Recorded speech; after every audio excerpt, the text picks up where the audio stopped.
With the release of AMD's Ryzen 8-core CPUs, we put together the best bang for the buck video editing PC for just $998. One of the most asked questions was if our Ryzen build could be turned into a Hackintosh, and the answer is no. The main reason is Apple's never used an AMD processor, so it's not officially supported by macOS. Yes, there are a few people who have gotten them to work, but it's unreliable and very difficult to do so. Many of you know that our last Hackintosh build was about the same price as this Ryzen build, so we're going to go ahead and compare the best bang for the buck Hackintosh versus the best bang for the buck Windows editing PC. Now our Ryzen build wasn't overclocked and our Hackintosh is, so since that's not fair, we spent some time tweaking it and got it clocked from 3.4 all the way up to 4 GHz, which resulted in a 12% boost in Cinebench scores. Premiere only received a 5% boost since its poor optimization only uses 50 to 60% of the CPU compared to 75% with our Hackintosh build overclocked at 4.5 GHz. Before we get into the benchmarks, I wanted to give a big shout out to all the patrons who support us and make videos like this possible. As a thank you to them, we created an almost 1.5 hour detailed step-by-step build guide for this PC, starting from the parts in boxes all the way to Windows and driver installation. That video is available on our Patreon page, so if you enjoy our channel and want to support future videos, consider supporting us and getting all the bonuses of being a patron. We'll leave a link in the description along with a full parts list for our build.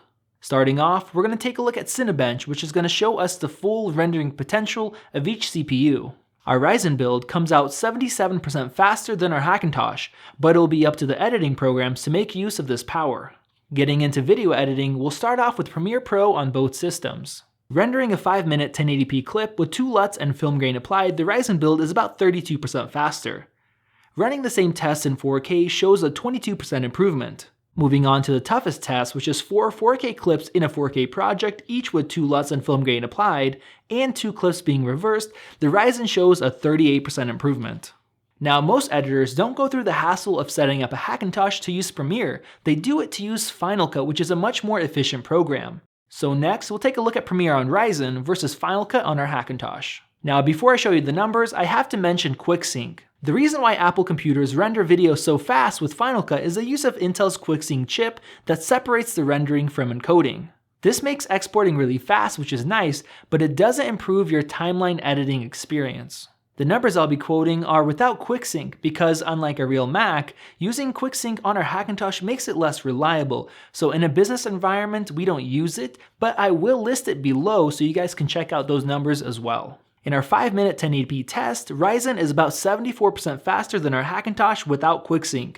In 4K, there's less difference but still a solid 37% advantage. Moving on to the toughest 4x4K test, our Hackintosh takes the lead here, being 45% faster. Once again, that was without QuickSync, so if you missed the numbers you can watch that part again, but like I mentioned, we don't use QuickSync on our Hackintosh.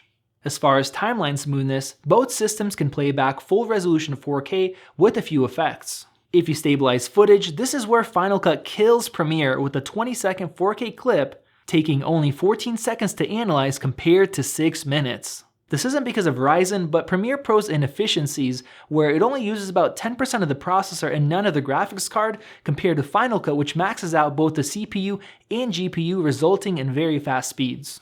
So in conclusion, I'm really impressed with Ryzen.